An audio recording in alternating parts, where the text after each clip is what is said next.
அண்மை செய்திகளை பார்த்து வருகிறோம். சபரிமலையில் கூட்ட நெரிசலால் ஒருவர் பலியாகி இருப்பதாக அண்மை செய்திகளை பார்த்து வருகிறோம். மகர விளக்கு பூஜைக்காக சபரிமலை நடை திறக்கப்பட்ட நிலையில் அந்த கூட்ட நெரிசலில் சிக்கி ஒருவர் பலியாகி இருப்பதாக அண்மை செய்திகளை பார்த்து வருகிறோம். விவரங்களோடு இணைகிறார் எமது செய்தியாளர் சதாம். அவரிடம் பேசலாம். வணக்கம் சதாம், இது தொடர்பான விவரங்கள்.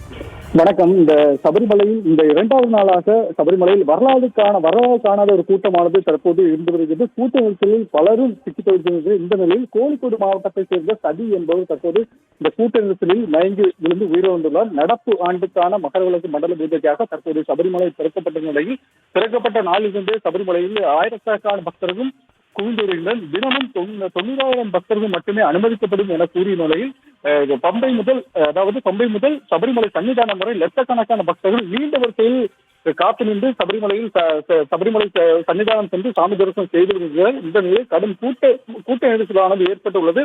மேலும் இதற்கு சரியான ஏற்பாடுகளை தேவஸ்வம் போர்டு சார்பில் முறையாக செய்யப்படவில்லை என பல்வேறு மாநிலங்களை சேர்ந்த வந்த பக்தர்கள் இங்கு தெரிவித்துள்ளனர். தொடர்ந்து தேவையான தண்ணீர் வசதிகளும் கழிப்பிட வசதிகளும் செய்யப்படவில்லை என தெரிவித்து வருகின்றனர்.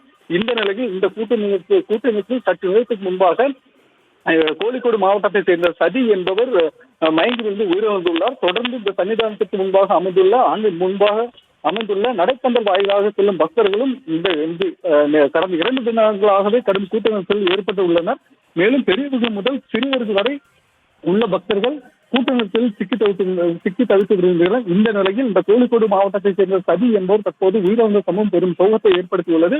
தொடர்ந்து இந்த கூட்ட நெரிசலை கட்டுப்படுத்துவதற்கு போலீசாரும் சரி தேவஸ்வம் போர்டும் சரி முறையான நடவடிக்கைகளை தற்போது ஏற்படுத்தி வருவதாக தகவல் வெளியாகியுள்ளது.